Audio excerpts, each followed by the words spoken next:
Are you tired of seeing the same van build layouts in every single van life video? In this video, I'll show you a custom van build that I did from scratch.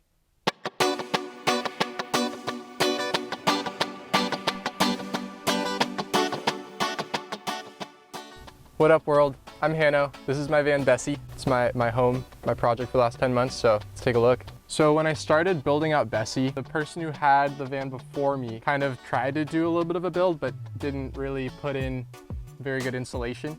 So I ripped everything out, took out all the old Reflectix, took out the old subfloor. First thing I did was redid the subfloor with like some mold proofing. I used concrobium and then put that back in and started with the insulation. So for insulation, the main thing to look at was R values, which is just an index for how much of an insulator it is for a certain thickness. So I was kind of running on about 1 inch thickness of insulation. I used 3 different materials. I used Reflectix, extruded polystyrene, those like purple foam boards, and then I used yellow spray foam. The extruded polystyrene sheets are in all the panels. So if you see here on the door, I have like right behind this masonite, it's a big sheet of that polystyrene. And then around it to hold it in place and also just in the cracks, I've sprayed a bunch of that yellow spray foam, which has an R value of 7. The polystyrene has an R value of 5. The Reflectix, they have an R value of 4, but only when you have an air gap. So I didn't want to put those flush against anything. I just rolled them up into tubes and stuffed them in all the cavities of the van. So this thing's been pretty well insulated. I have my guitar in here, and it hasn't gone out of tune in about a week. So that means the temperature shouldn't have fluctuated too much. All right, so once I got the insulation all dialed, it was time to put in the electrical fixtures. The lights in the van and the fan are all wired directly to the battery. There's no separate batteries I need to switch out or anything. With the insulation in place, I ran the wires for the lights, the fan, and also for a backup camera behind the studs back here along the side of the van. Those come in to a fuse box that I have down here. The fuse block has 6 different outlets on it. Right now I have 5 of them already used. So the way this whole thing is being powered is I have 300 watt-hour solar panels on top of the roof. They're wired in parallel, so I'm keeping this whole thing in a 12-volt system. All that current runs down into a 100 amp-hour lithium phosphate battery by Battleborn. This thing goes straight into my fuse box, which makes sure that I don't have any fires. So if anything takes too much power or takes too much current compared to the rating of the wire, it'll just blow the fuse rather than start a fire. And then that also goes to my inverter, which turns that 12-volt DC power into 110-volt AC power. So I can run a little tea kettle, I can charge my computer, I can have a toaster in here. And then this fridge here is also a 12-volt fridge that goes to the fuse box over there to regulate the flow of energy from the solar panel down to the battery. I have a charge controller down there. It's by Victron Energy, so you can program it specifically to the parameters of the battery to help maximize the power you can actually use out of the system. So the first thing I actually built was the bed. Yeah, this thing is, right now it's in couch mode. It's locked in with a little sliding bolt thing here and another little locking thing on the other side we can show you. This is in couch mode. It actually extends into a full-size bed. So to do that, I just undo that bolt, flip this guy open, and then you slide all the way up to the closet, pull the 4.5-inch mattress down. This is how I sleep whenever I'm sleeping on a really crooked street, because streets are not as level as I thought they were when I started building this. When it's really slanted, I'm kind of snuggled up here against my closet, so works out pretty good though. And then in the morning, to make my bed, put it all back together. First, I pull all my pillows to this side, pull my mattress back up. 4.5-inch memory foam mattress, by the way. It was like 130 bucks or something. One of the things I'm probably the most stoked on in the van. Slide this guy back in. And the reason this slides so easy is because on the bottom of these slats, I put felt. They slide on hardboard masonite. So it works a lot better than wood on wood, and it doesn't start to like wear itself out really. And we're gonna bolt this guy back in, and boom. Make the bed really quick.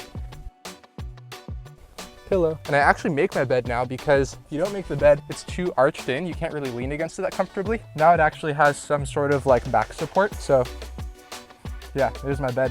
All right, this is my closet. I have a little curtain for all my stuff, or for all the big stuff. I haven't put in dividers here yet, but I'm probably gonna do that at some point. Up here I have like incense and fun stuff. This is where I put my clothes I'm gonna wear like the next day usually, because usually I'll like shower and then put up the next clothes the next day.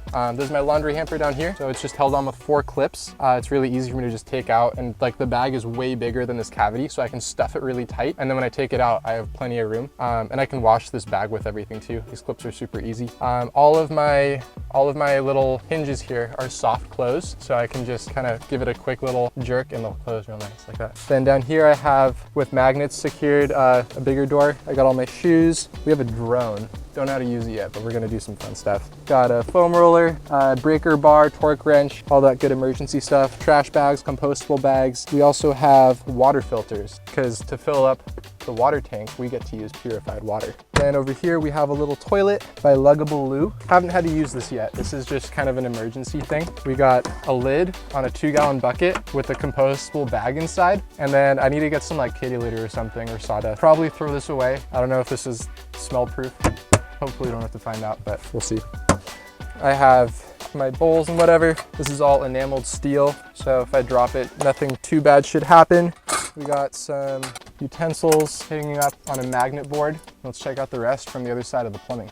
All right, now for the sink. We got 7 gallons of fresh water down here. We got 2.5 gallons of gray water, and we have our whale something gusher. And we got all the toothbrush, toothpaste, deodorant, whatnot. Up here, there's also a mason jar of sort of secret / I guess not so secret anymore storage. The pump goes both ways. We got water flowing, going into the gray water. That's all nice and fun. But now, how do we get rid of it, you ask? Well, I have this whole thing strapped up a little too tight to take out, so I can't take out the 7-gallon or the 2.5 gallon. Instead, on the other side, we're gonna see there's a little ball valve, so that goes to the underside of the van. And so when I open that valve, a hole that I drilled down here opens up, and all the water drains directly under the van. So I can make it open just a little bit, and it looks like the van's dripping some weird stuff, but it's just like toothpaste water. And then the 7-gallon jug I can refill from the outside, because I have a little porthole with a garden hose connection.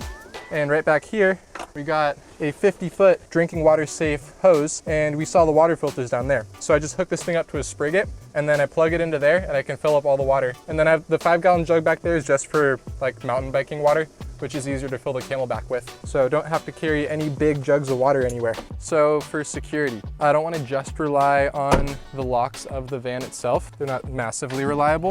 So I got deadbolts. These are slick locks. It's a straight up deadbolt right there. So can't really, a little bit harder to get into. You just snap that guy in. Oh, you just snap that guy in. And it spins, so if you were to take a monkey wrench or something, the only way to get into this is really to take an angle grinder to it, and that seems a little bit unlikely. So I have one of these here, I have one of them on the back door. Shut these, another slick lock on the back, same key. Cool thing with these things is you don't actually have to do any drilling. These shims, oh, it just locked it. These shims are made custom for every van. So all you have to do is unscrew this guy and this guy. You leave this one in. I found that out the hard way. Leave these two in, or take these two out. You slip in this shim, put them back in, and then you got this thing that's in there pretty rock solid. And our van up. While we're back here, this is my bike rig setup. So rear wheel on the actual, you know, the thing they sell as a bike hook. And then I keep the whole thing on with a through axle mount right here that I put on. I think this is a 10-degree shim. I had to cut like 4 of them to get the right angle, because I don't want the bars to hang all the way over the bed. And this way they don't slam into the door. They also don't hit the roof. So that was just kind of a balance to play with. But we gotta lift up. That was my first time doing that with the water bottle, or with the big water jug and the hooks in there. Action. So I just gotta hold a little glob of bike grease on my brake rotor, which is not good. Let's get rid of that. That's probably good, right? So now for the front 2 doors, we don't have that. We have a different little system. We have a big old padlock. Hang on, I can't show you guys the passcode. And we have this cable that has a 340-pound rate, like normal use weight rating. This thing, if you're yanking on it, you're pretty much going to be bending the door before you break the cable. This cable, though it looks like it's kind of just going through the interior here, it's actually looped behind the sheet metal. I took off the interior paneling, and we didn't have to drill any holes either. I just had to loop it through, and I used these little U-clamps. They're pretty freaking tight, so I don't really see any, I'd feel comfortable hanging off of it. and I have another loop on the other side. So I just connect these with the padlock from the inside. Yeah, we're pretty much good then. If someone takes the lock, the door opens about that much, and if you're really cranking on it, and you can't really get anything too valuable out that way. So it's my security. All right, so for my roof rack, at first I just had one flexible solar panel that was glued and taped down to the roof, but turns out those actually don't work super good because they get really hot and then the actual solar panel cell or the solar cells deteriorate really quickly, and it didn't look very stealthy. It looked kind of tweaky because of all the tape. I went out and I got 3 of these ladder rack crossbars. They're each rated, they say they're rated up to 600 pounds, kind of massive overkill, but they're actually cheaper than the light ones that you could get from like Thule or Yakima. So I put these crossbars on. They came with some paint chips, so I just kind of repainted it a little bit with some primer and clear coat. On top of that, now I have 1/2-inch plywood mounted. It's treated with some copper green. I don't recommend using copper green for this. It was absolutely terribly toxic. So there's definitely better ways to treat your wood so it doesn't mold. But I mean, this is definitely gonna do the trick for now. Then I have these 3 rigid solar panels that have ventilation underneath, so they'll be a lot better suited for dealing with the heat, and they also look a lot better, I think. And then I have in the front here, I have a piece of masonite that I treated with some outdoor sealant. I don't remember what it was. It's just some stuff at Ace. And the whole thing's held on with 6 U-bolts, and then the fairing's held on with some aluminum strips that I cut down to 16 inches. Then I bent them, and I used sheet metal screws to go into the plywood. So there's like 10 sheet metal screws holding the aluminum to the plywood, and we got another, I think 11 sheet metal screws going between the masonite and those aluminum strips. So, I mean, I just drove 3 hours going up to like 70 miles an hour and didn't have a single quiver, no noises. So I think it's all working out pretty good. We got all these 3 solar panels rigged up in parallel, and those go in here on a little, on a 3-to-1 joint down to the inside. If you saw anything in my build that you want to buy, you can help me pay for gas by using the affiliate links below. If you enjoyed this video, give it a thumbs up. And if you want to see more, go ahead and subscribe.